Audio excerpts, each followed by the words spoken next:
He's Joe Rogan. He's guy? Joe Rogan from the MMA. Santino Marella. He's Joe Rogan. Welcome everybody. Welcome. It is 2 past the hour of 12 on a Sunday afternoon down under in Western Sydney, Australia. It is the period between Christmas and New Year's where nobody knows what is happening. It's a nice 31 degrees outside, lovely hot and sunny weather, which is why I'm indoors. My tanky AC is cranking because it is well bloody hot. So big up Joshua. First one in the chat here, big ups to you. Yes, odd time to be streaming, but I thought, you know what, it's been a while, so I thought, you know what, give myself a spare hour, 45 minutes to an hour, and just do this sort of thing there. 8 p.m. on the side says BX Gunner, greetings, big ups to all you. We're kicking back, we're chilling. I think Husam is doing his stream at the moment. There's a bit of a madness happening over there, having discussions about ambition and Trent leaving and everything else in between. So, as always, a very heated conversation. Let's Have Hope is live as well. So is Ahmed from AA United. Apparently, they're looking at Zirkzee potentially leaving in January already, which is mad because we're going to have a bit of a chat about Zirkzee. Not so much Zirkzee, but more so Rants and Cass having a conversation about certain players. And, well, Cass with a W, in my opinion, for basically putting it to Rand saying, like, so what you say is correct because you're saying it's correct, basically. So we'll get into that shortly. There's a bit of things happening on the Twitter end, a bit of madness. Obviously, games commence again tonight. What are we looking at here? Actually, I'll pull up a new tab. Big ups to you, by the way. Hope you all had a Merry Christmas leading up to the New Year as well. So hope everyone is well. Josh saying we're seeing Milton over TAA. We're seeing Arsenal fans lose it over Saka and Vieira. Yeah, I've seen that. Apparently, Fabio Vieira is coming back from his loan to help him in the quest in the Premier League title for the second half of this season, which will be interesting. Very, very interesting to say the least. There are no early games tonight, so the games commence from 1:30 a.m. So let's kick it over here. So Leicester host Man City. Surely Man City got to be winning that game. There's no way possible that Man City do not win this game. Wolves beat them 3-0. There's no way Man City are not winning this game. Palace host Southampton. Everton take on Nottingham Forest. That should be an interesting game. I actually wouldn't mind watching that one. That looks like it's probably the pick of the bunch for those kickoff times. However, Fulham Bournemouth as well looks tasty. Tottenham Wolves. Wolves on a resurgent run at the moment. Obviously the 3-0 at Leicester, the 2-0 at home to United. So that could be interesting there as well. Ange, living on a prayer. I know Josh is in the chat there. So Ange definitely needs something going his way. And then we take on West Ham at 4:15 in the morning. Oh, fuck me. Am I bothered to wake up for this, or do I just sleep it through and then hope for the best when I wake up in the morning? We shall see. We shall see. A lot of things can happen still up until then. A bit more brightness on the light there. So a lot of things can happen still until then, but interesting games. And then I think the next day after that, the day after, we've got Villa hosting Brighton. That should be a good game. Ipswich host Chelsea, and United take on Newcastle. Newcastle away at Old Trafford. Oh, I'll probably back Newcastle for that, to be honest with you. I'll probably back Newcastle in that game. They've been on some good form lately, so I don't see why there shouldn't be Isak scoring goals, Gordon scoring goals, Joelinton doing his thing, Guimaraes in the mix as well. They've been doing the business, so fair plays to them. Sergeant Liberty's here. We're all ready for MU relegation. Bro, tell me about it. Manchester United in relegation form, bro. Saeed was saying it the other day, like, it's relegation form, bro. It is becoming peak. It is becoming peak for these men. Absolute madness. Who would have thought Man United would be so close to relegation teams as opposed to them being in a hunt for top 6? Some even said top 4 at the start of the season. Let's just check this out one more time. Let's have a look here. So United, holy shit, 14th on 22 points. They are, what's this, 6, 7, 8 points from the relegation zone. Holy shit, 8 points from the relegation zone. And from 22 up to 5th. Yeah, man, that's peak. Was it 15 points? 2, 3, 4, no. 12 points. 12 points from where they are to where they want to be. That's crazy. 8 points closer to relegation than they are top 4. That's mad. That is mad for Manchester. This Amorim resurgence. Amorim is going to change them. Man, this fan base is not built for a rebuild. Yeah, they are not built for a rebuild, for phases to be at the lowest of lows and then bring themselves up again.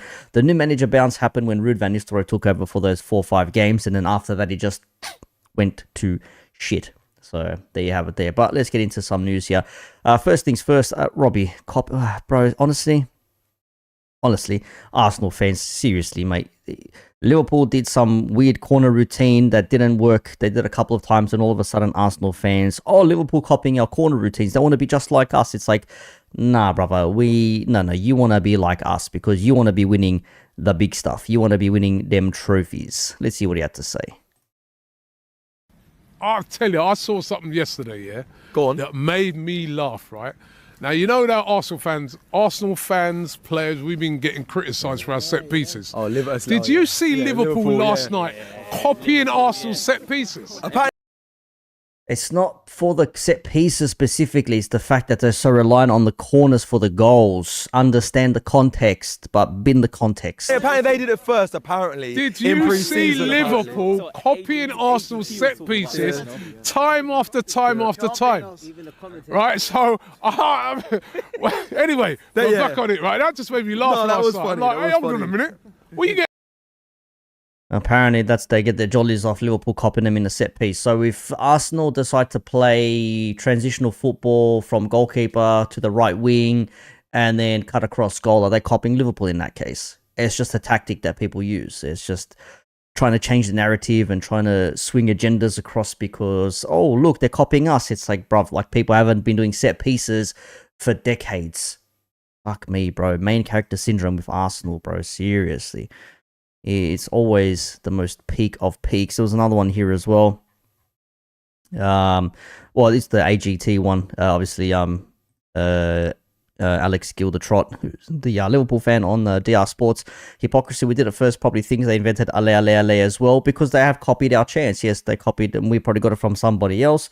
But in the Premier League, we were the ones that brought it in there. They use it as well. And it's ironic because we use Ale in a chant where we talk about our European adventures, our victories, from Paris to Turkey, obviously winning the Premier League and all that sort of stuff, the Champions League, sorry, and they want to use it to big up some of their players. It's a bit mad. They're going to use the excuse Liverpool won the league by using Arsenal tactics. They are, 100% they are. But then again, I've seen people in the comments say, so are Arsenal going to try and win the league or potentially win this league by using Mourinho tactics, park the bus and hope for the best? Crazy. Yeah, Arsenal fans claiming Slot stole Arsenal's corner kick. We did it first against them in pre-season. Like, I don't care, whatever. Is the ladder to back up? I don't care. Liverpool fans, biggest hypocrites in football. Stoke City Premier League fan. Yeah, playing Stoke City, football. Yeah, it's mad. It's just one of those things you just see, like, for banter's sake. Yeah, Arne Slot's unique corner routine leaves Liverpool fans in awe as Reds impress in Arsenal win. So Liverpool did it first, but Arsenal have sort of like put their imprint on there, and all of a sudden it's Arsenal's and solely only theirs. It's boring shit. Speaking of, before we get on to some other things there, we will talk about Trent and Saka as well. But let's see, Robbie's prediction for Liverpool going away to West Ham. What's he said? West Ham versus Liverpool. I'm going to go for a shock draw. It's Christmas. Like I want that. I need that, but I just can't see it, man. I saw West Ham, they just sneaked to win against Southampton. Yeah. No, mine, it was KG who said shock draw. But Robbie does want the same thing, obviously, because they need to get the points up on us. And the amount of chances that Southampton created, Liverpool? I mean, we went there, we beat them, 5? We beat them bad. But I'm saying that hopefully West Ham just, is it New Year's? Is it New Year's by then? No, it's not. I hope so, but I can't see nothing apart from Liverpool. Yeah, shock draw. Go for a shock draw. You never know, man. By the way, all the Liverpool fans, I got Liverpool fans rattled the other night, right? Because I was talking about how they stole our corner routine. Fuck off, man. Arsenal were not the first team to do this corner routine bullshit, bro. Fuck out of here with this cope. Rattling Liverpool fans. So we did it first. Like, I don't think people actually give a shit to that extent. I don't give a fuck it to that level, bro. Routine, right? Did you watch it the other day? Seen it. And then they're saying, oh no, if you look back, we tried that routine against you guys in the it's cheating, in pre-season. It's cheating. He sounds like himself when X is mocking him. You were doing that from before pre-season. You copied it. You haven't been doing it all season. You were there slagging Arsenal off, Arsenal set piece, this, that, and now you're doing the same we all have to do it. thing. We all have to do it. Wolves did it to our keeper. No, you don't need no special. Wolves did that to... So, your keeper. Absolute waffle from Robbie, bro. Honestly, bro, seriously, it's such bullshit, bro. Like the reason why people were on Arsenal's case for the corners is because they relied solely on them when they're not scoring from open play. So let's just try and bag in a corner, Saka corner, Gabriel or Saliba header, bang, goal. That's what it was. That's why you were taking the piss out of, bro. Big up, Kiz. Wolves only had one more open play goal. Wolves only have one more open play goal than Arsenal. I think he's meant to say not Wolves, maybe Arsenal. Can't wait for the corner method gets banned. Can't be doing that to goalkeepers. Yeah, creating the goalkeeper like that, that's bullshit, man. Like, just hang around the goalkeeper, impeding the goalkeeper's motions. Yeah, I got you, bro. They only scored 5 set-piece goals to that point. Right, corners. And you know what? I saw... Who was it? I think I responded on Twitter. I think it was yesterday or this morning or something. Someone saying like, how is that not a penalty? Because one of the Ipswich players like pushed Saliba or Gabriel or something into the side netting during a corner, whatever it was. Like, how is that not a penalty? I'm like, bruv, the man fell down so easily. But they want to claim that how is that not a penalty? But if Arsenal were doing that to Ipswich players, they'd be saying, oh, it's dark arts. It's all fair in the game. Like, fuck out of here, bro. Hypocritical pricks everywhere, man. They'd be bigging it up if it was them, but they're crying saying, how's that not a penalty because he goes against them. Absolute nonsense, bro. Rubbish. Absolute rubbish. I don't want to talk about Trent just yet. Let's Saka. Nah, let's not do that just yet. Let's have a look at where was it here? Let's have a look at this here. So Mark Goldbridge tweeted, apparently Sir Jim Ratcliffe is cutting charity costs or something towards Man United Legends or something to that effect, right? Says there will be more financial cuts to come. The club is losing an absolute fortune. I think they still owe what 200 or 300 million in transfer money to clubs because of the players they've brought in, which is a bit mad. Big up Luke. Big up SDFC Benny as well. Every play style is copied 100%. I mean, look at everybody trying to play out from the back. Clearly they're trying to copy maybe Pep Guardiola and Man City, bro. What are we doing here? Anyways, it's crazy how United fans are expected to accept this. There was an offer on the table to clear the debt and pump money in. Ineos stopped it by helping the Glazers stay. This is why a lot of rivals, even United fans, obviously say, well, while the Glazers are here, nothing really changes. And for all the gas that they gave Ineos, saying, well done, Ineos, we're going to do there, trust the process back, and we're going to do this, we're going to do that, it's all still turning to shit for them. They're on a mad run of shit form. Big up Farhad. Big run of shit form. They're not getting the results. Amarim looks like he's losing his curls in his hair. The man is stressed out hard. And we've got Saeed and others talking about Amarim potentially walking even, bro. That's crazy. That's crazy. But yeah, cutting off money for charity funds and stuff like that, it's a bit crazy. It is a bit crazy. Remember when I told you that Ineos being worth billions doesn't mean they have billions to spend, and everyone is saying I was wrong and they were against Qatar buying the club. Now everyone hates Ineos and Radcliffe because of the budget cuts and lack of money. Interesting. Remember when you told me to relax when I argued with Arsenal fans? Oh man, Goldbridge. I wonder if the top Reds will defend Ineos saying life is business, etc. I remember on Mandem Talk, on Saeed's Mandem Talk, there was half of them were saying like it's bad, how dare they, like they're increasing the cost, whatever, and then Rants and others were saying, yeah, but that's just life, everything goes up in money. It's like, well, hang on a second, how are people meant to afford this sort of shit if times are tough for everybody across the board? It was a whole lot of nonsense. Amarim was a fool to leave Sporting mid-season. Bro, at the moment, it's looking like that. Man probably thought, you know what? These players, I can do a job with them. I can make something happen with these players. But as it turns out, he's not doing anything. He's not doing anything, man. It's crazy. It's the point of now, because Sporting now sacked the manager. They brought him as an interim after 5 or 6 games. They binned him, saying, "You're not good enough. See you later. Goodbye." Because they're on a shit run of form. Will he say, "Hey guys, I made a mistake. Can I leave and come back and we can maybe make this work again, perhaps?" I don't know, bro. They're also saying, thank God Fergie's gone because he was getting paid 2 mil a year. Yeah, it's crazy. More emergency meetings. Everything's an emergency meeting. Let's go. But Saeed is not going to crash it on rivals if they lose because his team is in 14th at the moment. So, yeah, man, at least he's somewhat receptive to that idea that, hey, as bad as City are and we want to laugh at them or whoever it is, I can't be doing that because we're even worse. So he has to hold that one. So, yeah, madness there that they're doing all this sort of shit. What are people saying in there? I love seeing quote tweets for some reason. I don't know why. In the actual SCC filing, it literally stated that the other bloke failed to provide documentation for proof of funding. That's mad. United needs to knuckle down on their expenses. We have to accept it because the Glazers have killed the club. Ineos have to find ways of sorting out their scandalous neglect of the club. Directed to the Glazers, not Ineos. Well, while the Glazers are still there, ain't nothing doing. I heard something interesting. Who was it? Who was I listening to? Was it the Terrace on the top 6 or something last week or early last week? I think it was.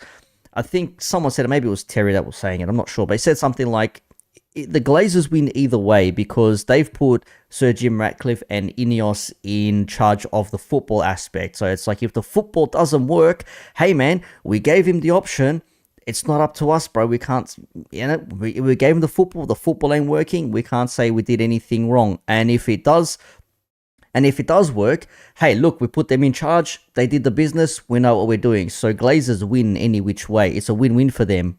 They say we put Ineos and Sir Jim Ratcliffe in the direction of the football. The football was successful. Go us. Oh, we did that. The football was not successful. It's not on us. It's on them. They wipe their hands. It's mad. 500 mil extensions. Yeah, bro, their stadium is leaking. The press room is leaking. They got rat infestations. And we're not talking about Bruno Fernandes only. It's mad at Old Trafford. Old Trafford is all over the shit. And speaking of, let's have a listen to what was said here on the Big Six about that loss. Saeed being put under the microscope once again. I don't even know. I don't even have a question for you. Oh, there is no question. It's just, Do you see the idea? Do you see the idea? The ideas. The idea's somewhat there, but just the players are just shit in it, man. Oh, the players are just shit. Oh, I thought it was the manager that was shit. I thought the manager was the problem. Everyone said once Ten Hag goes and a better manager comes in here, it's over. We're getting top 4. We're going to go for this. We're going to go for that. It's looking a bit bleak. We're 14th, guys. Which one? And yeah, it's not looking great, man. I told you, man. You thought I was gonna, banter City and all these clubs. Nah, man. I got my own problems to worry about, man. And it's not looking great. I don't know why I predicted 2-2. I thought somehow they find a draw. Defensively, Wolves won't be aight, but bro, Cunha and them, man, they just played us around, man. Bruno Fernandes, the captain. I told you a lot about him for a while. I said need to be sold, man. The worst captain. Wallahi, Bruno, it's personal now. Sure? It's personal. Wallahi, Bruno, it's personal, man. It's personal now. You sure about that one? You told us. Yeah, for the last 3 years, yeah, I have. For the last 3 years. 3 years ago, you said he was better than De Bruyne.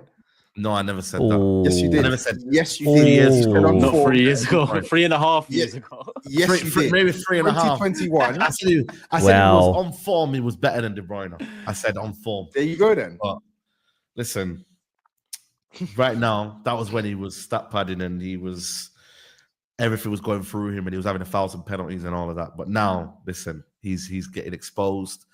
And it's difficult, man. Amorim. But what I will say, though, is that if he keeps losing these games, it's going to get sticky, guys, because I can't see us beating Newcastle. I can't see us beating Liverpool. I can't see us beating Arsenal. That's the next 3. We've already lost the last 3. So that'll be 6 games in a row, losses. And that is, bro, if you lose 6 games in a row, and they're actually... Man City. Sorry? Said you're Man City if you lose 6 games in a row. Yeah, bro. Yeah, we won 4 titles in a row, innit? Listen. Forget Man City.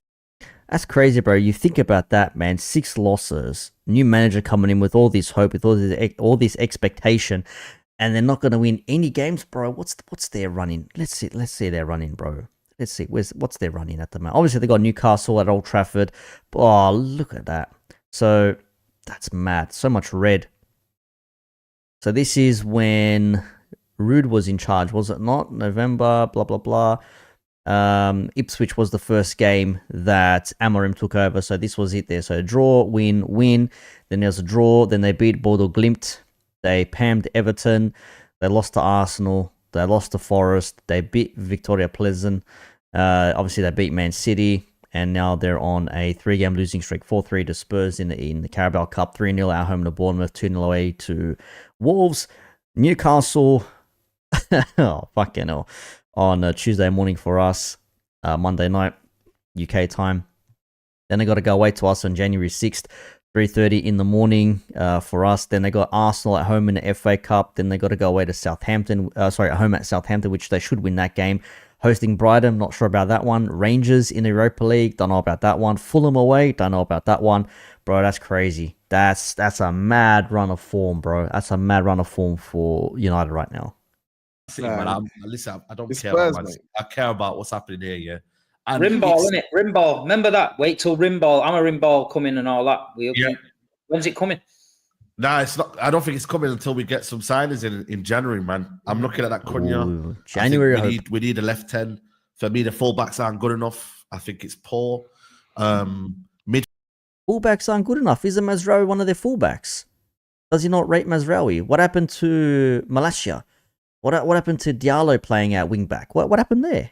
What happened there? Field, not good enough. I think Mainu is not suited to this 8 role. I think he just doesn't suit it at all. Up front, we got a wrestler up front. It's not great at all. Hoyland just keep wrestling. So it's real talk, man. It's really irking me, bro, because honestly, the ball gets played to him. He's wrestling, man. He doesn't know where his first touch is. We can't really build up play. I feel sorry for Ahmad in a sense because it's like you've got no one to kind of feed off, So even he's getting isolated now. So there's a lot of mess, man. And Amrin can come out and he can say, "Yo, listen, we've got to ride the storm," but brother, this storm it feels like it's going to never end, man.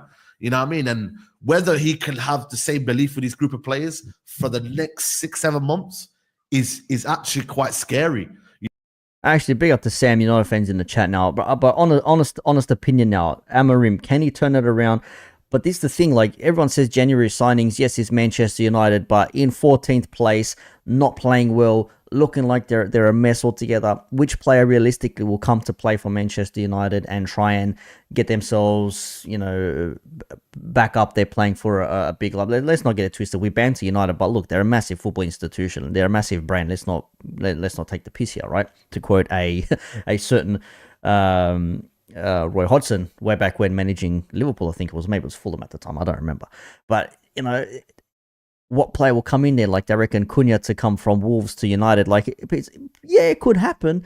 But again, like obviously Wolves are in the shit as well. I'm pretty sure Wolves are like somewhere down below. Yeah, they're like in relegation.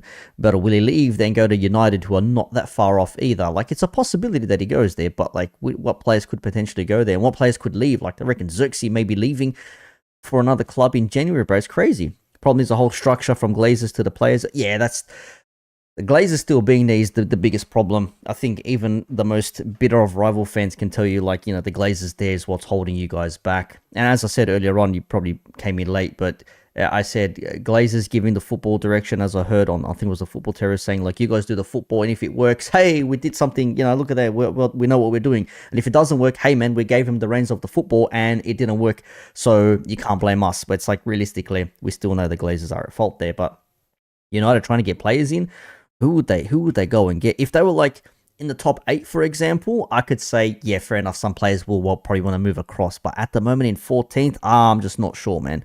I'm just not sure. Happy football people coming here. Football people, styles of play and all that sort of shit. I can see the patterns. I can see the styles of play. But now it's like, why aren't we winning games? Why is this not working? It's like, because it's not that simple.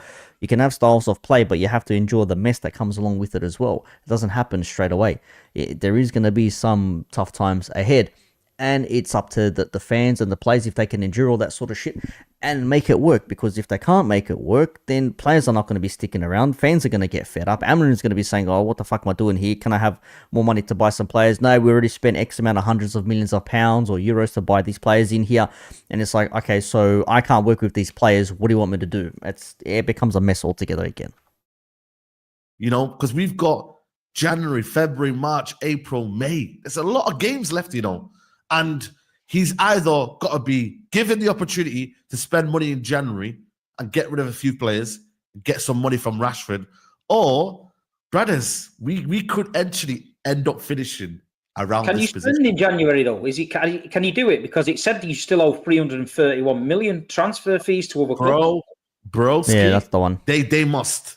Listen, they're cost cutting everywhere. Yeah, they must find some sort of money from all these cost cutting exercises. You know what I'm saying?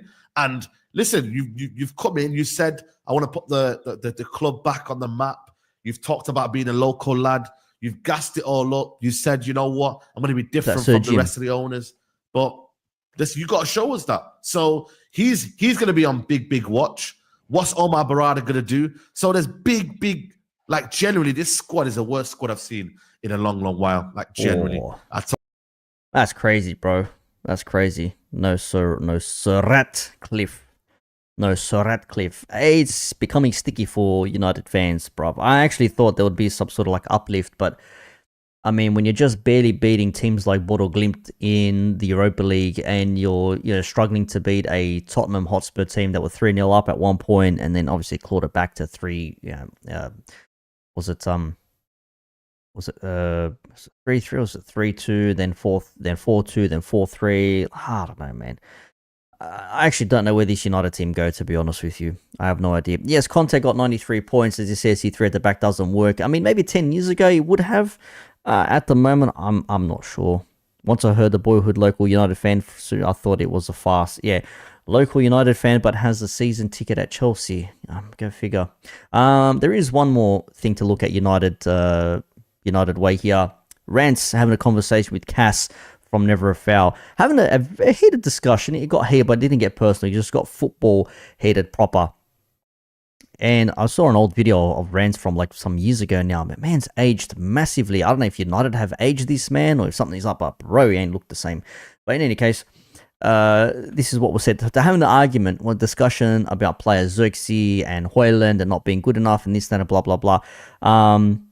Just have a listen here because Cass says something in a few minutes' time that sort of like, I think reverberates around the comment sections and how people perceive Rants in certain ways where they think everything he says is correct and accurate and what other people say is complete nonsense. And you see it even on Saeed's chats and the comment sections where so everyone just agrees with Rants and they don't actually want to, counter him because what they're scared of going against what he says. Anyways, let's have a listen here.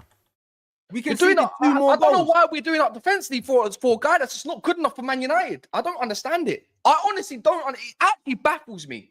It baffles me. You lot can watch Zirkzee because he does like a couple fancy things here and there, and this is what you want to defend, you man. Is this what we are? This is what we are. Zirkzee's going to be the one that gets us to a promised land. Are you mentally all right when we passing the ball or not? We are just shit all over the gaff. He's not good enough. Our midfield's not good enough. Clearly just not good enough, bro. He's not even a 9. All right, cool. So one striker changes this, yeah? No, bare things have to change.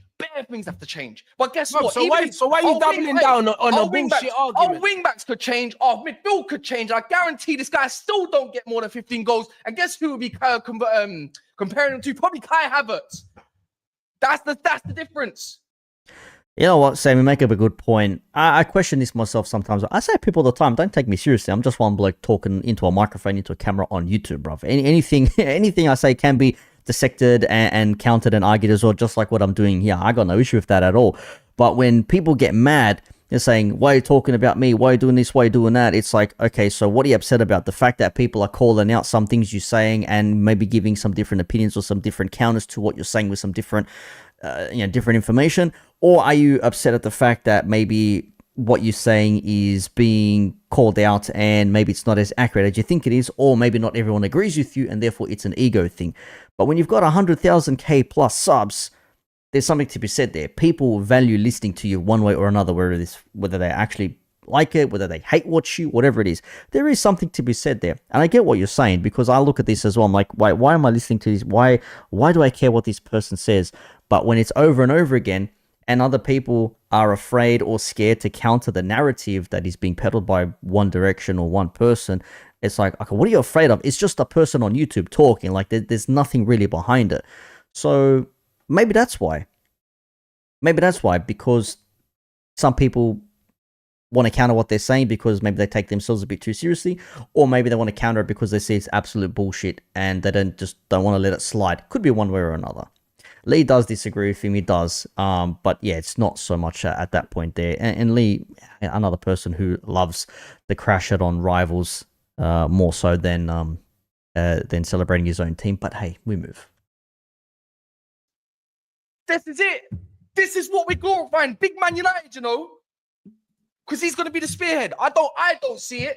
I don't know how you lot see it. I couldn't give a crap if he's a good footballer or not. It don't convince me. You're lost, man. I'll be honest. Like, nah, man, he's better than Jackson, though. Nah, you're lost, bro. Better than Jackson. He's better than Jackson, lost, bro. Because we don't pass him the ball. He's better than Jackson. That's your logic. Bro. I'll be honest. That's your logic, though. He's better than Jackson. Teams create chances. Teams score goals. Period. Nah, man, your logic is he's better than Jackson. Brother, I've sat here, yeah, and I've watched, yeah, a player like Raheem get 30 goals. And you're trying to tell me, yeah, that what's this got to do? All these players don't score goals, yeah, in a better system with better football. Maybe, but who knows? Like it's not no maybe, bro. No, who knows? It's not no maybe. You don't know nothing. Correct. You don't know for sure. It is all maybes. What did they say? Put a new system in place, play the 3-4-3. All of a sudden, this team is going to cook. Is going to do the business. Ain't doing the business at the moment, bro. It's crazy. Jackson is a better striker than Zirkzee and Hoyland. Correct. But man, want to big up Zirkzee because what? He holds the ball up or something. That's like us bigging up Nunez for holding up the ball. Cool, you held up the ball. Fantastic. Can you fucking score some goals, please? You don't have to be, yeah? You don't know, though. You do not have to be an absolute world beater, yeah? To score goals. Raheem Sterling is 10 times the footballer Zirkzee is. All right, cool. He's got more IQ, knows where to be in the right places. That's the difference. You can't even use that as an example because guess what? Hey, bro, Zirkzee doesn't even have more than 30 goals in his career, bro. Let alone in one season. No, you are as well because you told me earlier, your specific words, you don't know when I said about the end of the season about a better striker. You don't know if we have better players that Zirkzee's going to score us more than 20 goals. So you contradict your own point then. No, I do know. You don't know. You don't know. I do know. You do know. Let me know where his record is, where he's got more than 15, 20 goals in a better team. Belonging's a better team than us. Let me know. Anderlep's a better team than us back then. Let me know. He went quiet. He went quiet. I know. This is why people crash it out on these people because they say all these things. And it's like, you don't know this shit for sure.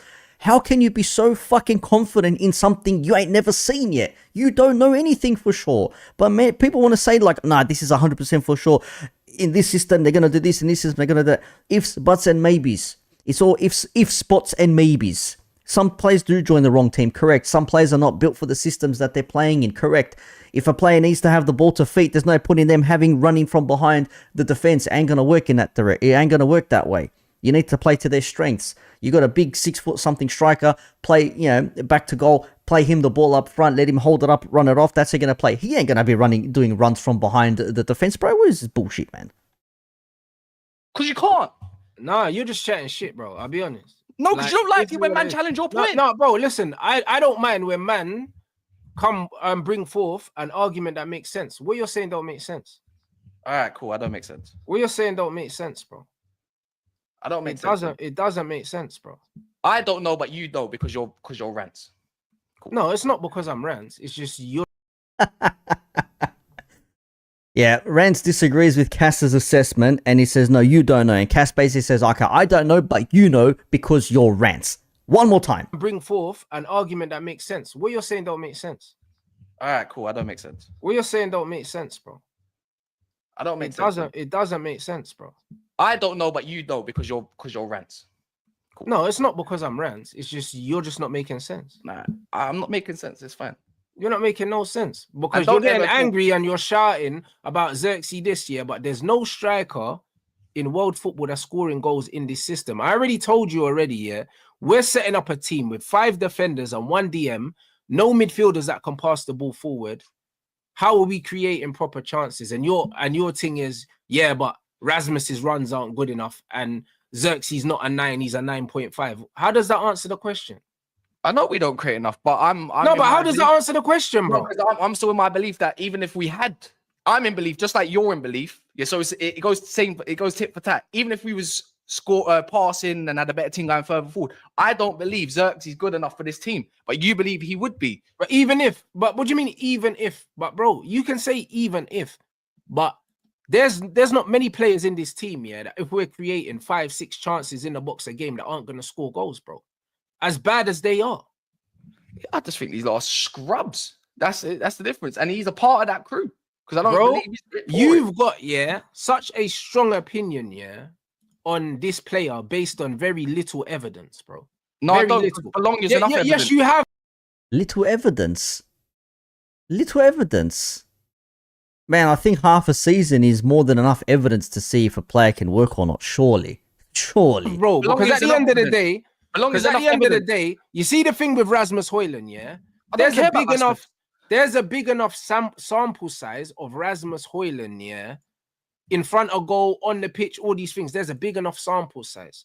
The fact, that you've got so much conviction, for a player that none of us have really seen, at Man United is crazy, bro.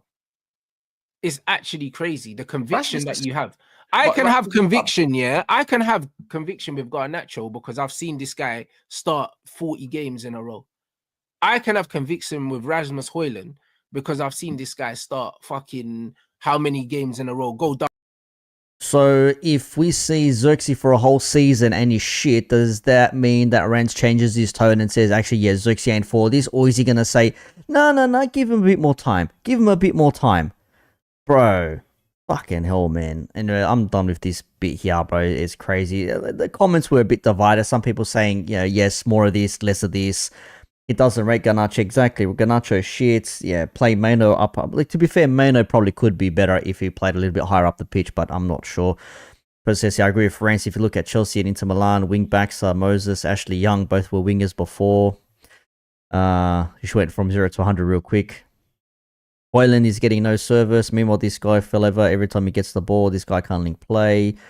Emotional damage. Rants had this on ropes. Facts. That's all that matters. I don't know. Zirkzee can be a Nico Jackson for a few years, but ultimately he won't start.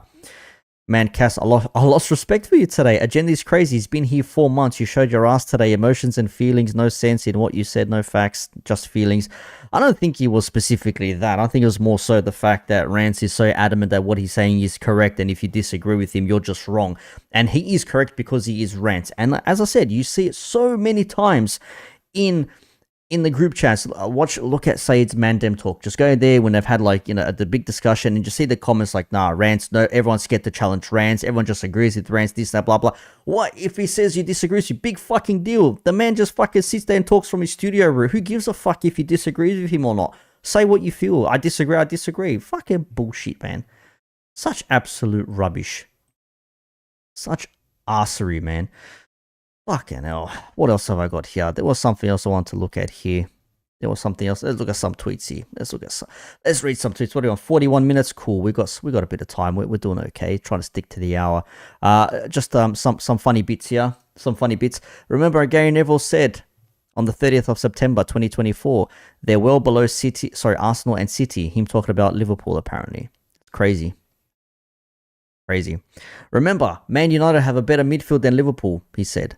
Manchester United have a better midfield than Liverpool. He did say that pre-season, if you remember that.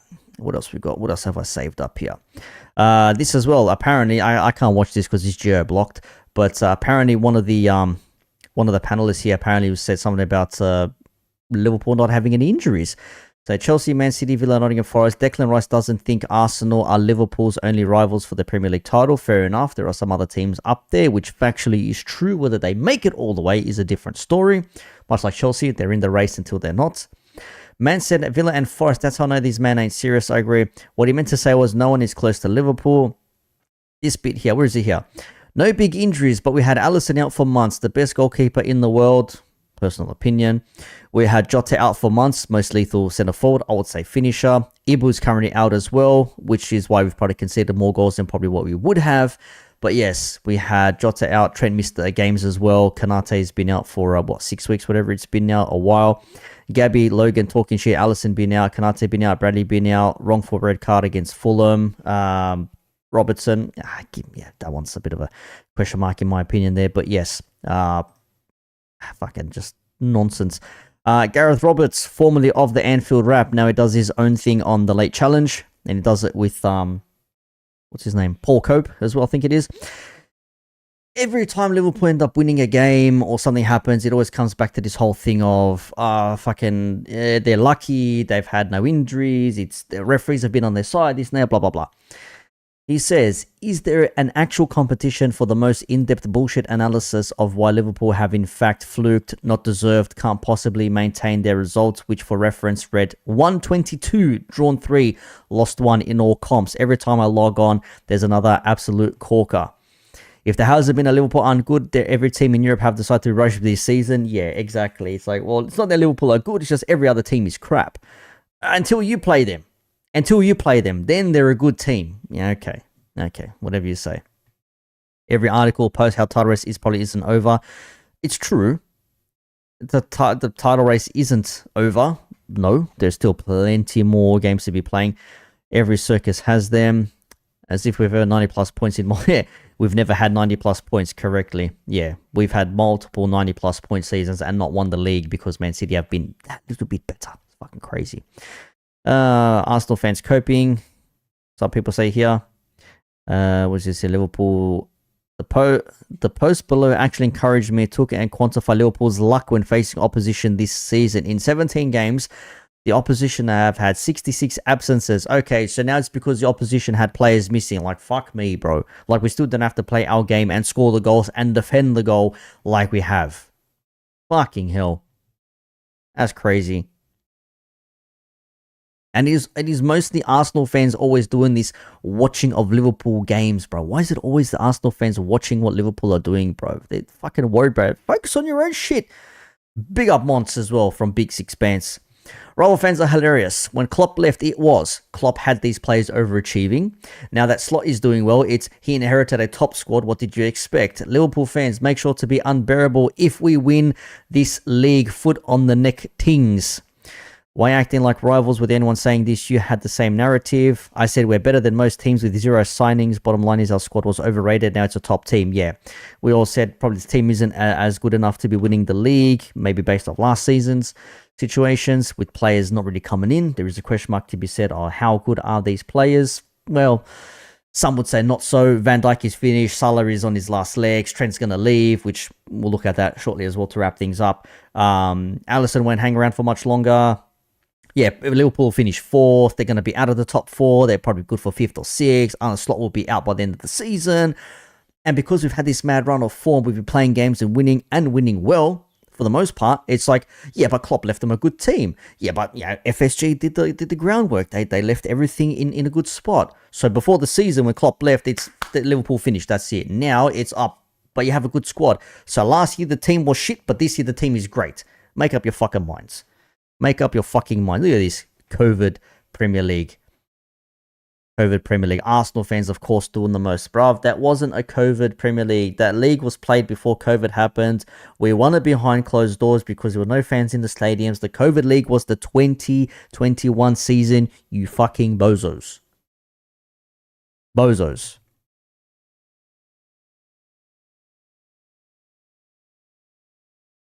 Wow, your manager has the same amount of success as Roberto Martinez at Wigan. Oi, bro. Yeah, COVID League was 2021. City won that. Correct. Fucking nonsense. Anyways, let's look at a little bit of Trent talk here. Actually, no. Before we do that, let's look at this. So Bukayo Saka is out. He had his surgery. Apparently, he's out for 2 months. Yeah, back out around March, they reckon, with recovery and all that sort of shit here. And he put his little, photo up saying, I'll be back, etc., etc. James from AFTV, his quote tweet is a bit... Look, I'm not here to police or watch what people say or how they say or whatever, but like, bruv, this is beyond cringe.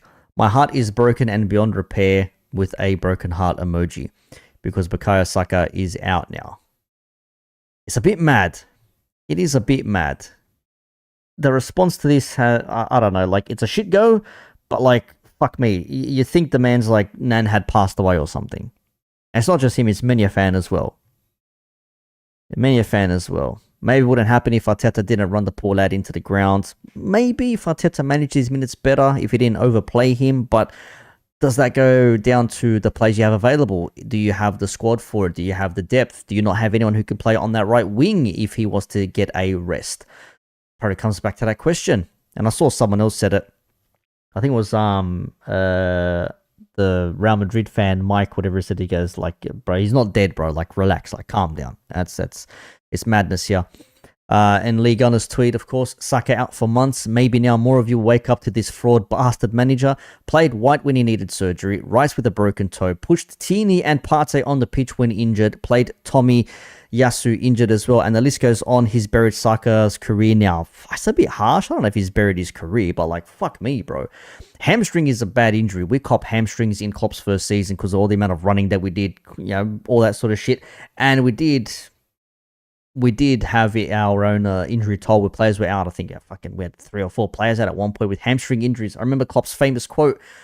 I think he said like hamstring is the shit word at the moment for me or something to that effect. The hamstrings were out there. April, fuck, that's peak. Man, Arsenal really need to knuckle down and make shit work in the next games they have without Saka on that right wing, bruv. Every player has to step up now. Same with Liverpool. When Salah's not there for us, every player has to step up. Yes, Owen had hamstring injuries. Yeah, 100%. Owen had hamstrings. Torres had hamstring injuries as well. He could have had better runs if he went for his hammies always going. Or he had groin issues or something like that. That's it's mad. They'll never admit he's culpable, but calendar champions, clear improvement, trophy winners. Buried is a stretch. He'll definitely be out for the season. It won't be the same player. If he's out for the season, though, he can't. Surely he'll be back to play some part. If it's not late, if it's not March, maybe April. But surely he comes back and does something for the rest of this season. It's not an ACL. It's not gone until the turn of next year. Surely not. Yeah, hammy over an ACL. As I just said just then. Yeah, 100% take a hammy over an ACL. That's what I say. It's not like it's an ACL. If it's an ACL, you finished. Finish. Our injury record has improved. Arsenal's? I think you're an Arsenal fan, aren't you, Tofus? Maybe I got that completely wrong. He's had surgery, is going to be difficult. Yeah, okay, yeah, the surgery, yeah, okay, there's recovery involved, then there's rehab, then there's easing him back into that. Big up to Rux. Yeah, if you need to be put under the microscope and then you have to have it heal and then recover and then get back into it through physio and shit like that, yeah, maybe. Yeah, maybe. My heart is broken. Can't rush him. Yeah, Hammy's like that as well. If your hammy ain't repaired properly, I mean, look at Reece James. Look at Reece James. The man's had hamstring problems that many times. I.e., he was off for 3-4 months and he's back again and then he's out again, bro. That's bad. Big up, Ends. Can't stay a drop head like none. All good, bro. Appreciate that. Thanks for stopping by. Big up to Ends as well. Make sure you go check out his channel, Football with Ends. He was on Husam's big stream talking about Trent and everything else in between. I might look at that, see if we can pinpoint some good pit to look into. KBS playing through his hamstring injury. Bro, hammies are bad. You can't run. If your hammy's gone, you cannot run. That's how bad it is. And if a hammy snaps, forget it. I could have sworn you were a fucking Arsenal fan for some reason, Tofus. I don't know why. My mistake. My humblest of apologies. My bad. I don't know why. Maybe I'm thinking of somebody else. Who am I thinking of? No, it's not you. I'm thinking of somebody else. I've got you confused with somebody else. What's his name? Fucking hell. They got a similar avatar as well. It's like blue. What's their name? Shit, my bad. Big up Anto Chill. What's his name? Fuck's sakes.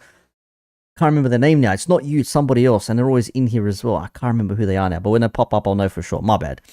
Yes, injury record has improved, I would say, even though we have some injuries out. Sometimes shit just happens.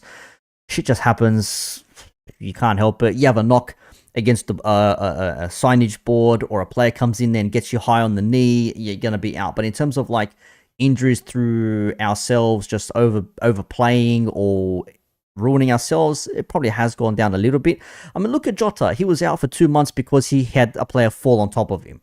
You know, Alisson was out through his own issues there. He had an issue which he has had in the past as well. You know, Trent was out last season because he smacked into the signage at the Emirates in the FA Cup game, and he had something wrong with him again this season. Elliot had his ankle issue. Sometimes shit just goes wrong for you, but if your hammy goes, it's probably bad. That's probably bad. Can't see Liverpool running away with the league now. Oh, I can't see past, Saka to Arsenal, what Rodgers to Man City. Well, we'll see. They scraped a 1-0 against Ipswich at home. They got to go away to Brentford. Then they got to go away to Brighton. These games are going to tell us everything we need to know for the upcoming month at least. So, yeah, a bit of a wild take there saying that Saka's career is gone now. I don't know about that, but fucking hell, bro. Anything is possible. Anything could happen. Where we're at here. That was that bit there. That's not what I wanted. This year, I saw this tweet. And it got me thinking. And it says here, do we get rid of this if Trent leaves to Real Madrid for free? And obviously the quote is, I'm just a normal lad from Liverpool whose dream has just come true. So I thought, is it fair to say that this is ruining his legacy? Is this ruining Trent's legacy if he goes to Madrid on a free? And I've seen many people put forward, it's not like he's leaving when Liverpool are in a low form. Like, we're first in the Premier League, we're first in the Champions League, we're in semis of another League Cup, we're going through to another FA Cup run as well. Things are happening for us, right? Why would you want to leave when the team is doing? Obviously, he's not going to leave now, but like, why would you want to leave when the team is like on an upward trajectory? Like, what does he want to go to Madrid because he really wants to be with his mate? Does he want to go because he actually wants to win more things? Does he want to test himself in a little bit more? In a better way? What is his real purpose? No one really knows. Nobody really knows. And a lot of people saying, yeah, 1,000%. First in England, first in Europe, 0 games lost since September, yet he still wants to leave. I reckon he's got a massively inflated ego since he came out with the quote on the mural. Bro, if this happens, fuck me, put Darwin up there with the Premier League. Bro, that would be crazy. Man's won everything for Liverpool. What's left to prove? I don't think it's that he's got that to prove. I think it's more so that he believing and not giving anything to Liverpool for his departure, like leaving on a free. But whose fault is that? Is that the club's fault for not securing his contract beforehand? Or is that his fault for wanting to leave and not saying, okay, well, I'm going, the least I can do is leave with a bit of money to replace me or bring more players in or contribute in some way? Maybe that's what it is. Trent doesn't owe us anything, but also can't expect it to be all love if he leaves on a free. Correct. Like, he's given us everything he's got. And look, there are Liverpool fans out there who say, look, fair enough to Trent, go. If this club ain't giving you the ambition you're looking for, get around Madrid. But he can't be getting away with shit that he gets away with Liverpool at Real Madrid. If he doesn't perform, he's out. I heard rumours that he's been offered 310k a week. If that's not enough to have him stay, then it's not about the money if that's the case. It is not about the money. If he's going to leave in January and he's being offered 300 plus K a week, then it's not about the money. It's about something else. Maybe he does want to leave. Maybe he has had enough. Maybe fucking he wants better sunny weather. Who the fuck knows? Who the fuck knows? He's still a legend. He's won everything there is. Feels like a new challenge. Nothing wrong with that. Trent is just following a path that could lead him to new heights. He's hit a ceiling here and wants to explore new challenges. Still gives us Champions League and Prem. Respect the man. Change the game for English backs. Yes, he'll be the next Michael Owen. A lot of people have compared to Michael Owen, especially we are so much better than Real Madrid right now. Yeah, for Connor Bradley, absolutely.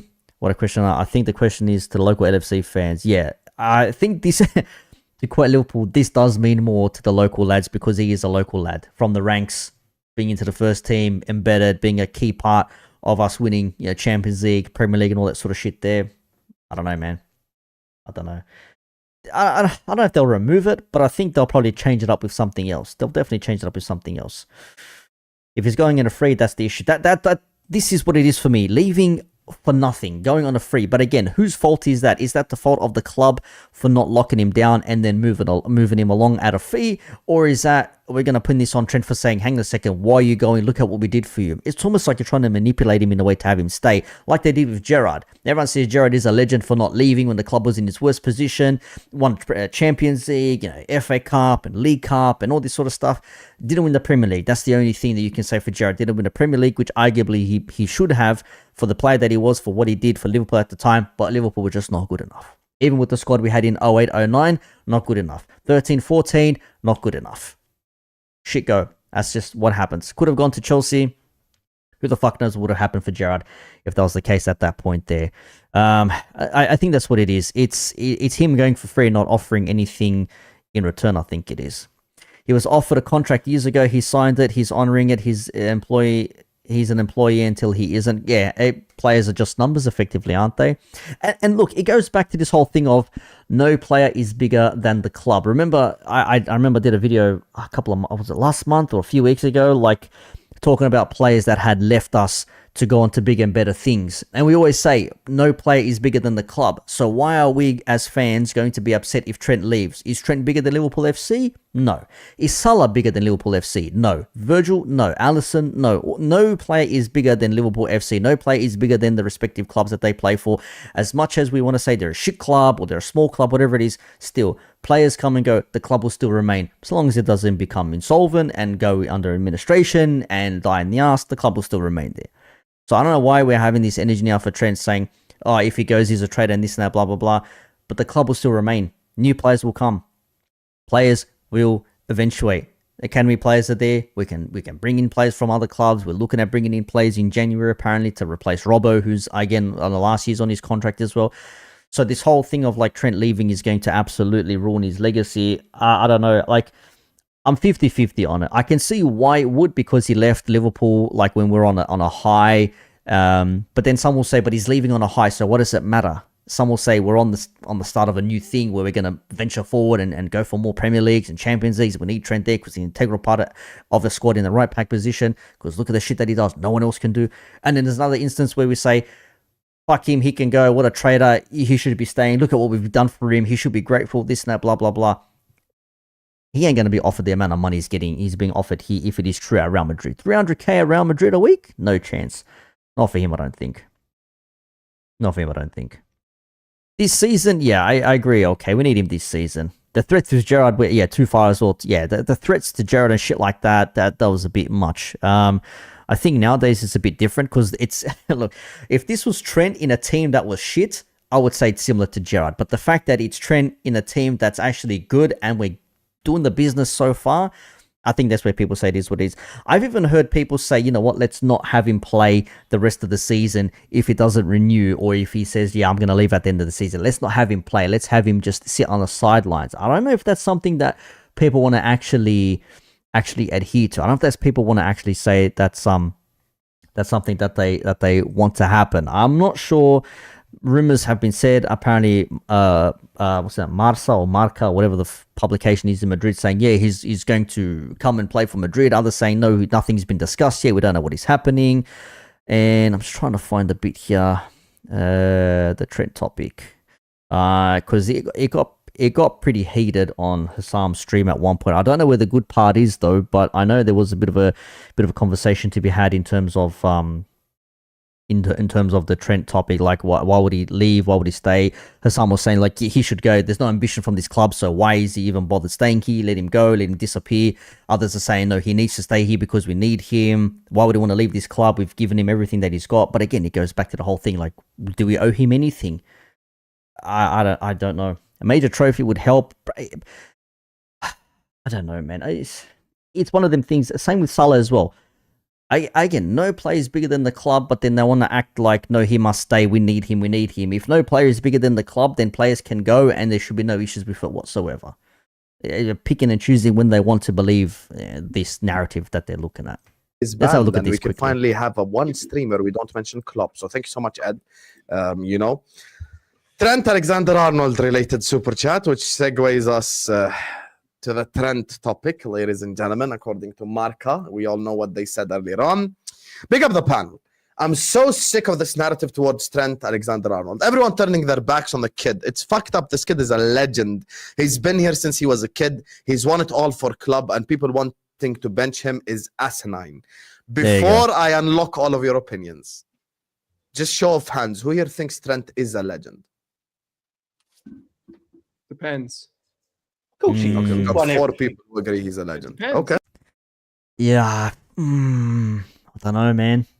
I don't know. That's a tricky one. That is a tricky one. Yeah, I don't know about that one. He's won everything. Mike, can you get off the fence? Because we need a crystal clear answer for this one. If he leaves to Madrid. If Trent signs, okay, here's the thing though. Because it depends. Because if Trent signs a pre-agreement with Madrid in the middle of a title charge, he's dead to me. I don't care about anything that you did. You just destroyed your legacy, and you perhaps uprooted drama into the side by signing a pre-agreement during a title charge. I hear it. I hear what he's saying. I get it. Because if you know one of your best players is leaving, you know he's going at the end of the season, what does that mean? It's like Klopp last season. You know, your manager's leaving. What happens then? Are we going to say now, Klopp's leaving, let's give it our all for him? Or are you going to say Klopp's leaving, so who gives a shit? Who gives a fuck? Let it go. Let it go. The one moment against Barca, that'll always go down 100%. Yeah, corner taken quickly. Everyone knows that. It's crazy. 60 says some fans losing their minds because they chose to believe every rumor and media piece they read, so the anger grew over time. This is why take everything you read online with a pinch of salt. Even people talk about this stuff just in general. I've just noted Husam's background is AI generated. I thought he was legit. I just realized that you can see where it says established. Yeah, it's a bit wrong there. But in any case, yeah, there's a bit of madness happening there. Trent legend. Yeah, I can probably say yeah, fair enough. I can see that argument. Yes, but him leaving halfway, or him agreeing to leave and go to a new club halfway through a season, knowing that he's probably checked out already. Will he want to continue? Is his professionalism going to keep on going?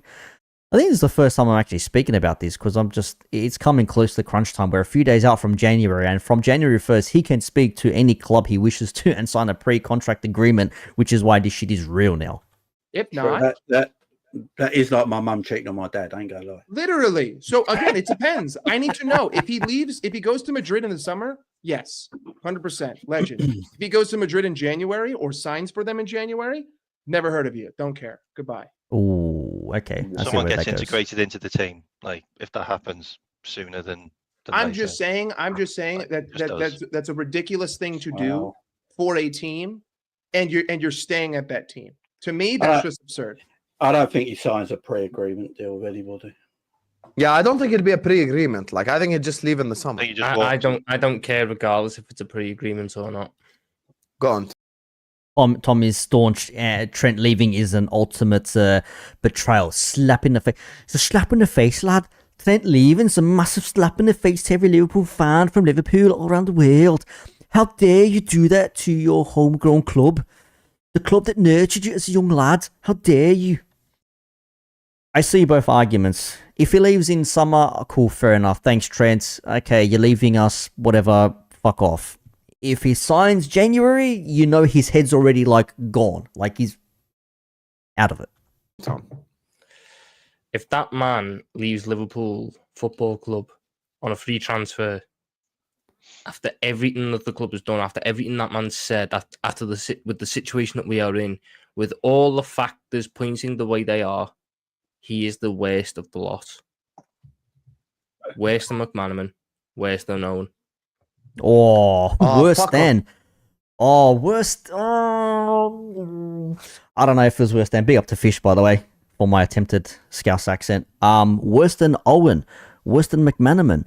Funny enough, these two players all went to Real Madrid as well. Okay, remember that. McManaman went to Real Madrid. Owen went to Real Madrid. We all know what happened with Michael Owen. Yeah, but worse than Owen? I don't know, man. Yeah, let's get into this. There's pointing the way they are. He is the worst of the lot.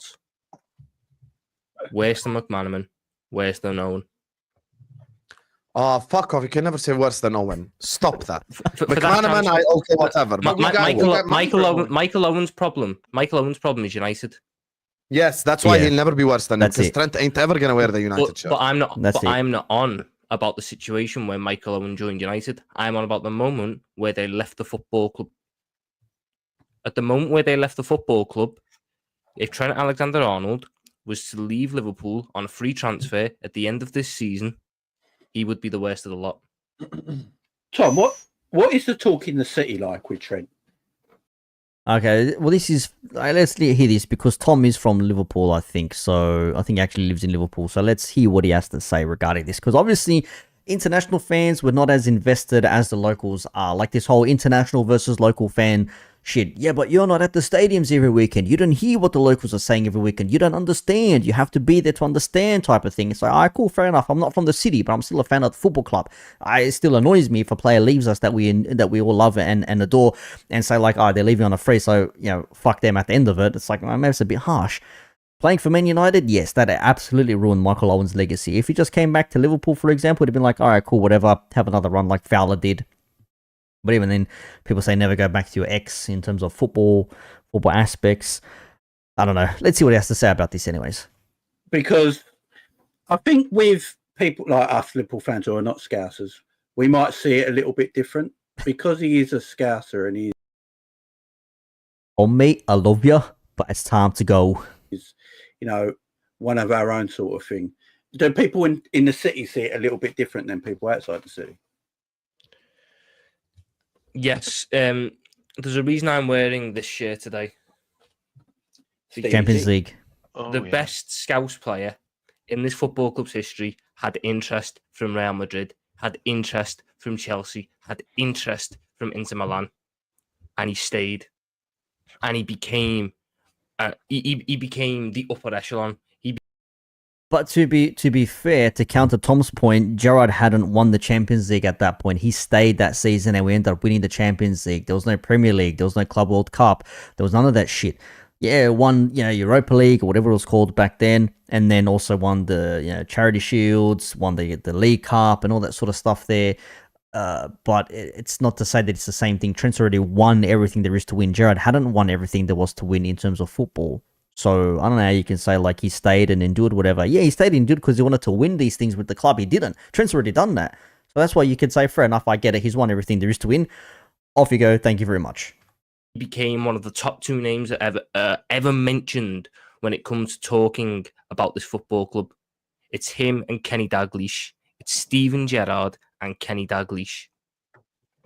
Now, Trent Alexander-Arnold has ability that can rival them two in his position.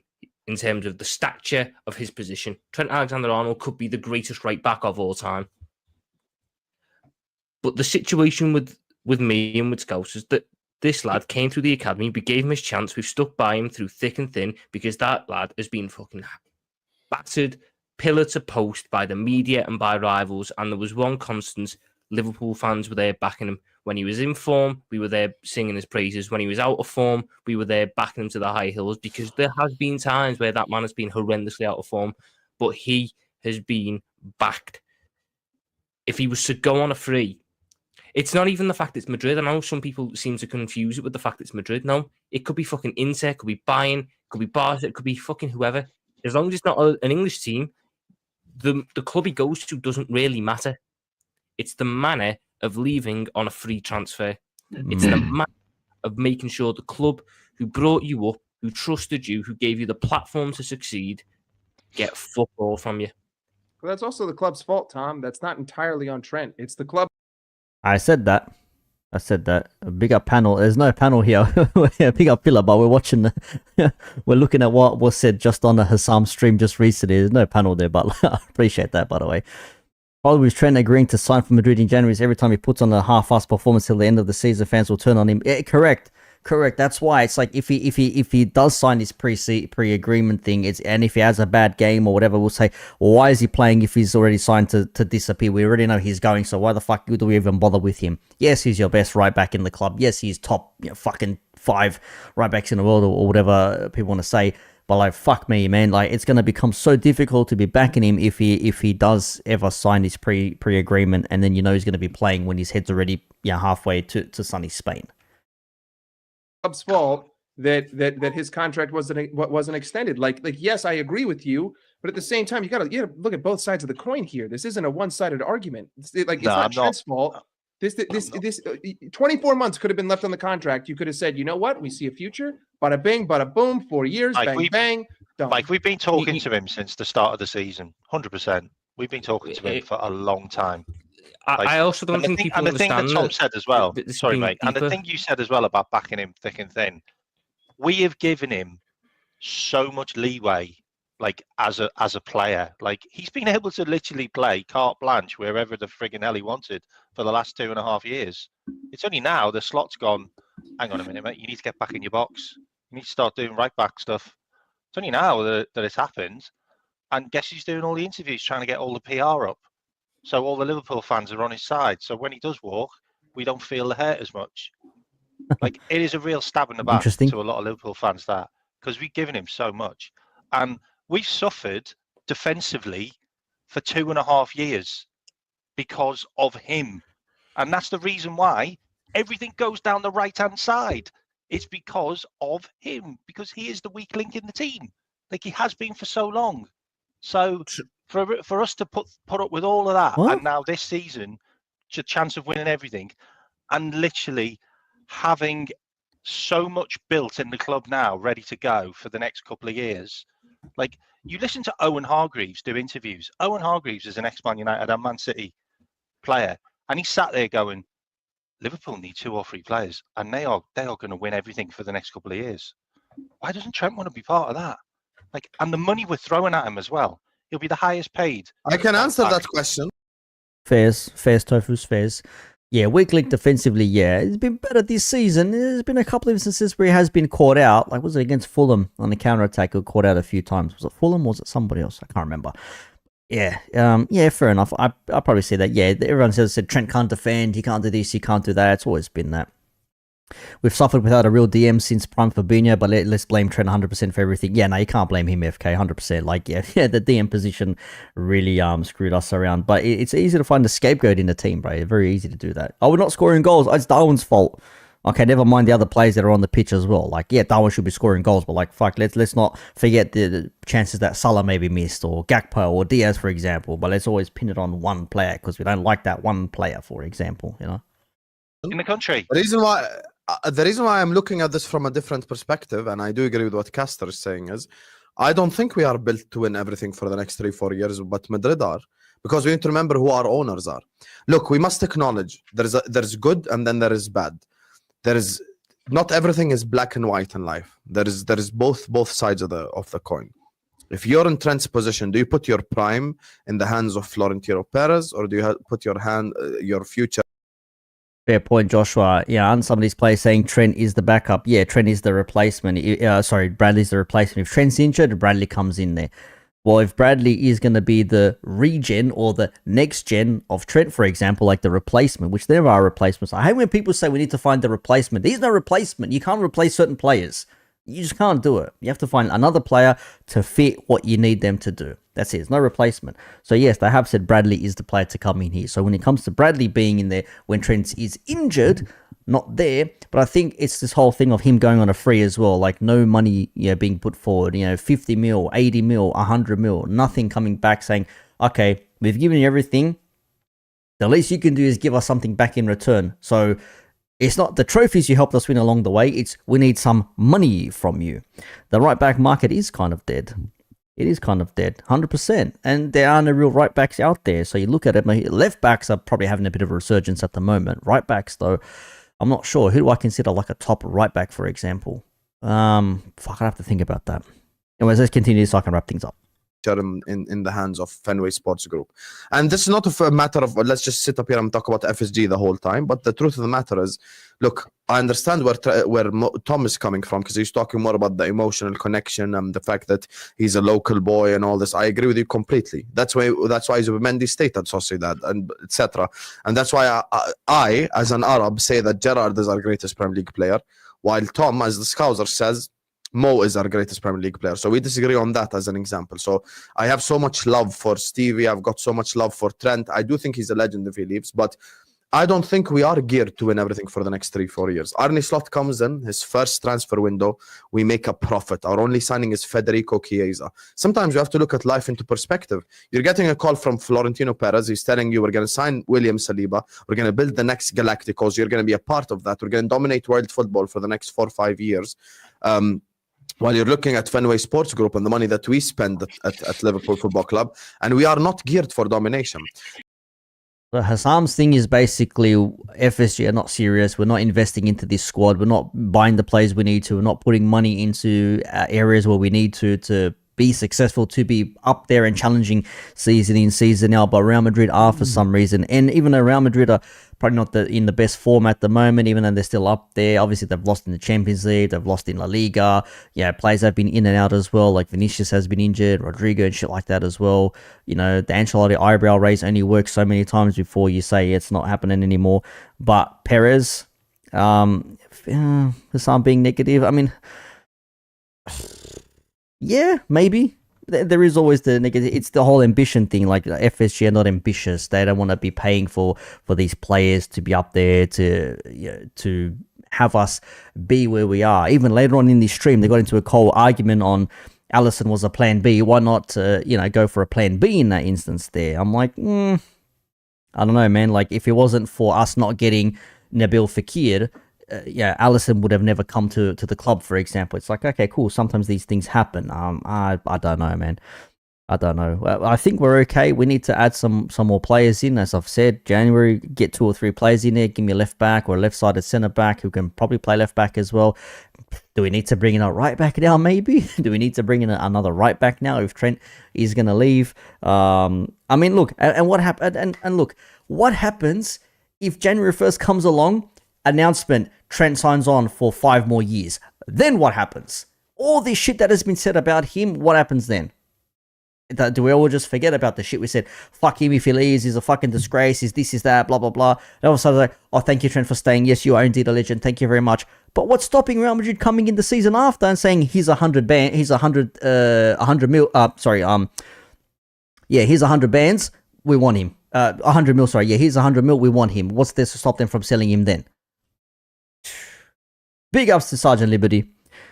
We have M. Edwards, doesn't matter who leaves. Well, yes, Michael Edwards, yes, but we need the players, though. We need him to spend money on the players, bro. We need him to spend money on the players. Obviously, the summer transfer window was a disaster, bringing in only Chiesa, who rumors he's probably going to leave now as well. There's a conversation maybe to be had there.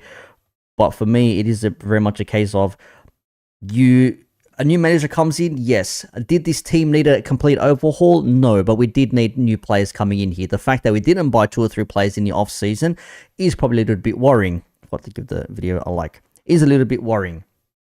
There is such a thing as changing too much at once as well. Bringing too many players in, too many players out, disrupts the system, changes everything. Slot doing the whole thing of like, the squad has been playing with Klopp for the last 2-3 years. They know the system is pretty much the same thing as mine, but we're going to tone it back a little bit on the attack side of things. We're going to focus a little bit more defensively. We're going to shore up a few things, and then we're going to do the business, which we seem to be doing at the moment. So you don't want to change too much too quickly. If this works and the end of the season comes and we lift fucking a Premier League and or a Champions League or something like that, then you can say, fair enough, Slot done the business with the squad. Then you're going to see players saying, okay, well, we need to replace some players because they're contracts running out, or they're getting on age, or we need to improve in this section and that section, and then things will start moving that way. You probably don't need to change too much too quickly. I would have liked to have brought in a few more players at the start of the season. It didn't happen. It just so happens that we seem to be on some fucking black magic, whatever it is. We're doing so good, and at the moment it seems to be okay. Trent potentially leaving does throw a spanner in the works, but that depends on whether he leaves on a free or if he signs. And then again, what's stopping Real Madrid coming in next season and offering 100 mil for him? You never know.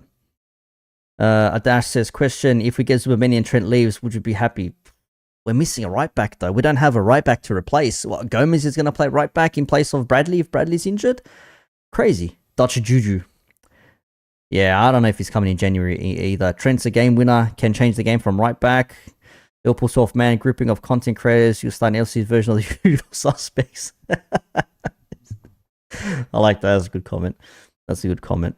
It's peak, yeah. The whole ambition thing. Real Madrid are looking to gear up to be more ambitious, but again, it's Real Madrid. What if it was Barcelona? Would we feel any different if it was Barcelona? And again, the whole thing of like Real Madrid beating us in the Champions League and all that sort of shit and blah, blah, blah. I don't know, man. I have no idea. How much is Trent worth in the market? I can see people being upset at missing out on 70, 80 mil. Yeah, but that's the thing. It's like, cool, you want to go, fair enough, but the least you can do is give us something back for what we've given you. You've helped us achieve, fair enough. We've helped you achieve your goals as well. Living your dream, all that sort of shit. His own quote. The least he can do is go and give us some money back so we can invest it back into the club and the players. Maybe that's what more people are upset about. It's not the fact that he's going to go to Real Madrid or wants to go to Real Madrid. It's the fact that he's going to go on a zero. But again, whose fault is that? His contract is running out, as people said in the chat rightly so. His contract is running up. I've done my years. I've had enough here. I want to go somewhere else. Maybe Bellingham is convincing him to go over there. Maybe say, man, we'll have so much fun. The clubs here are mad. We'll go to Ibiza on the weekend. It's going to be fucking sick, man. It's going to be peak. We're going to go to Amnesia. We're going to go to High. We're going to go to all these places. It's going to be mad. We'll watch James Hype. We'll watch fucking this DJ, that DJ. It's going to be hectic. Let's go. Maybe that's what he's planning on doing. I have no idea. Who knows? Maybe he goes, it doesn't work out for him, and then after a season, he says, yeah, no, I want to come back to England, and Liverpool aren't in for him, and fucking someone like, I don't know, maybe Man City says, come fucking play for Man City, for example. Fuck it. Who knows? Anything can happen, right? You just don't know what could fucking happen. Trent would say the money from winning the league is worth that than the penny they want from him. Yeah, perhaps. Yeah, the right back position is it. That's the thing, me. If Trent leaves in January, I don't think he will, but if we did have him gone from January, yeah, problems. Now, I only speak for myself. I'm not going to speak for every single FSG outer because I know Tom has a different approach when it comes to FSG. But for me personally, if we just showed ambition and spent a bit more money over the last 4 or 5 years, many people who have a problem with the ownership would have way less problem with the ownership. And this is where, for me, ambition comes into it. Because from Trent's perspective, Mo and Virgil, got 2 more years in them? They're going to sign a 2-year contract, in my opinion. I think probably 2 more years. They got 2 more years in them where they're going to be great. But then after that, what happens? Does he trust the club to be ambitious enough to buy in players, to want them to want us to win like that? And that's where, for me, I blame the ownership, not the player. And that's why, for me, Trent will be a legend, even if he does decide to go to Madrid. I look at Very interesting comment from Liverpool 12th man. It's the fact that the only way Real Madrid take him is on a free. They paid over 100 mil for Jude, and the city you love, you leave for free with $0. Yeah, that could be it. I think that's literally what it is. I was like, hang on a second, like you're going for a free. But again, whose fault is that? Is that FSG's fault for not having him the contract signed beforehand? Again, we all know the story. Grizz has mentioned it before with Husam. I think I covered it a couple of months ago as well. The issue with Klopp staying, going, the director of football and all that sort of shit, the sporting director, all that sort of stuff, the turmoil that we had back then. The German fellow, Schmetka, whatever his name is, him, and then leaving, and then Edwards coming back, and Klopp not wanting to go, I'm running out of energy and all that shit. Then the contracts got neglected. Nobody looked into it with that much, analysis, as is the pronunciation on football YouTube. So you can say it's FSG's fault for not having him renew a contract or sign a contract even for 2 years, 3 years, something, just to have some security there. The fact that there's no contract and he can go at the end of this season with or without having won anything in his final season for Liverpool is madness. I don't know how I look at it, but when I look at Trent, I can understand why he's torn. Yeah, if Trent had a contract, he knows if Real Madrid came in for him, Liverpool would turn down the transfer offer. Just turn it down. Then Trent is not going to ask for a transfer to be released and let go. He wouldn't put in a transfer request because that would look absolutely shit on his legacy with the fans. So he'd never do that. Correct. So he knows he's never got a chance to go to Real Madrid if he's got a contract. The fact of the matter is he's only got a few months left. Real Madrid are looking at him and they are wanting him to come to be their right back. So as he's looking at him thinking, I can play for Real Madrid, they're wanting me. I'm probably going to be more successful at Real Madrid in the next few years than I am at Liverpool, just for the fact that Real Madrid have been. And I can play with the likes of Mbappe and Vinny Juniors and stuff like that. And it's probably, he's looking at it and probably thinking, I've been at Liverpool for 20 years since I was 6 years old. I've won everything there is to do. I'm 26 years old. I've got the world as my oyster. I could probably go to any club in the world and play for them. And Real Madrid are wanting me, and I've got this chance to go there. But at the same time, I'm a Scouser. I'm Liverpool born and bred. I've been at this club since I was 6 years of age. This is the club I love and support. So he's a little bit torn. He don't know what way to pull. He literally don't know what way to pull. If Trent made it clear he wanted Madrid, but he would sign a contract to get a fee for Liverpool, Liverpool would do it. Yeah, because it is a business move. And if he is that set on Madrid, that should be the way it is. That should be the exact way it's done.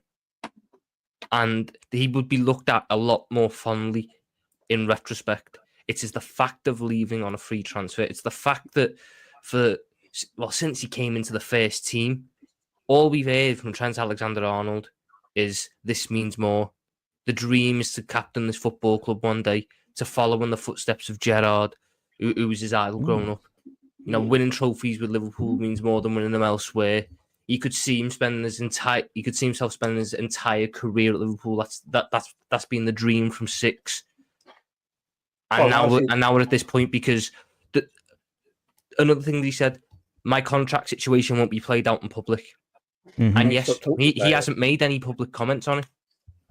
But I tell you what, if we're playing out in private, fuck me, the walls aren't soundproof.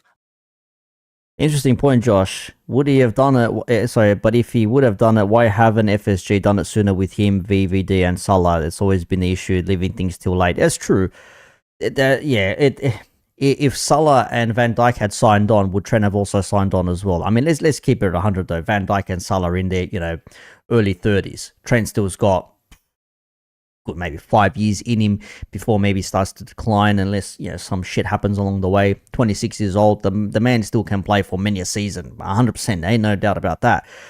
But it's crazy. FK, I understand the uproar. We didn't believe those master reports before. Why are we so rattled by them now?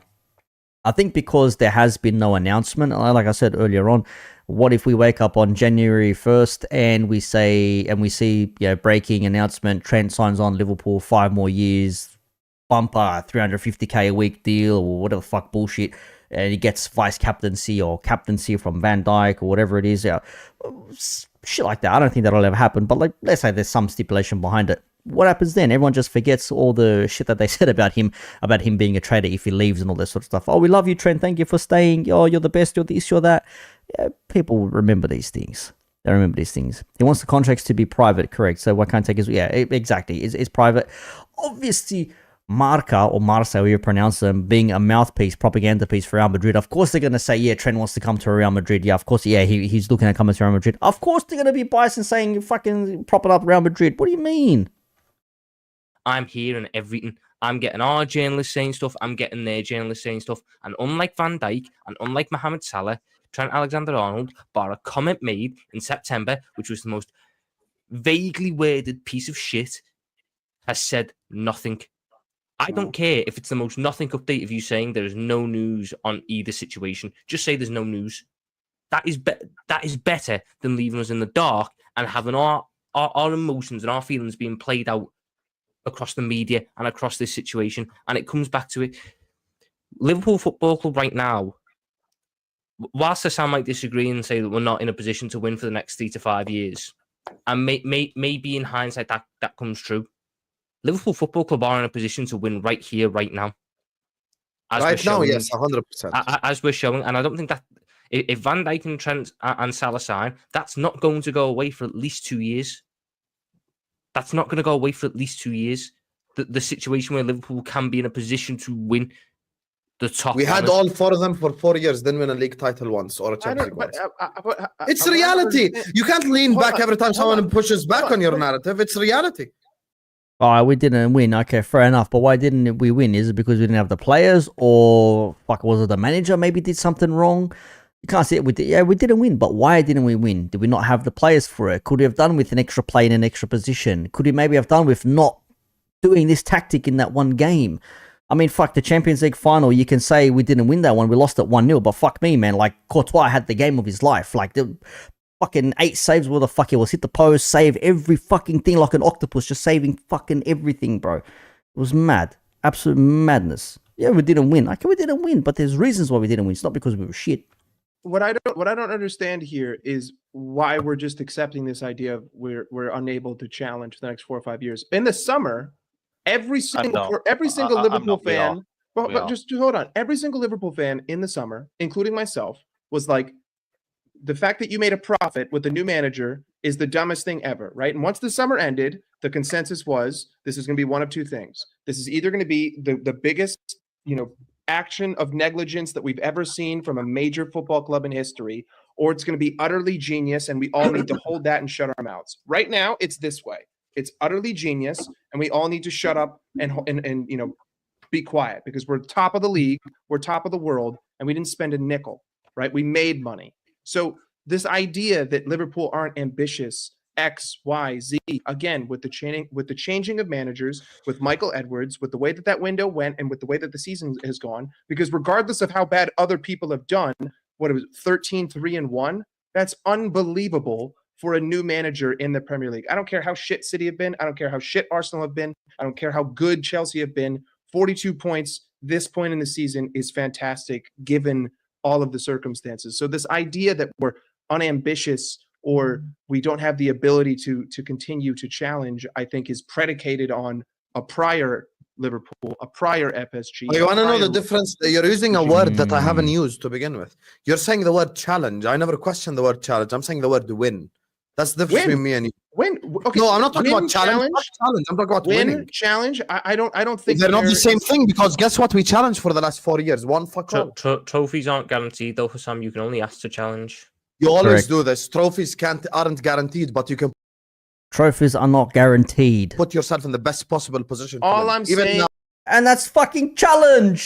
That's challenge. Trophies are not guaranteed. You can challenge. You challenge for a trophy. Yes, to put yourself in a position. That means you're challenging. Come on, man. is that even all I'm saying- Mike's narrative is actually the wrong narrative, because he's saying, "Oh, they're actually really smart and they're geniuses because we didn't spend money." And we're I not don't doing-" think No, so. they're not geniuses. I don't buy the one that. that deserves That's dumb. praise is Arne Slot.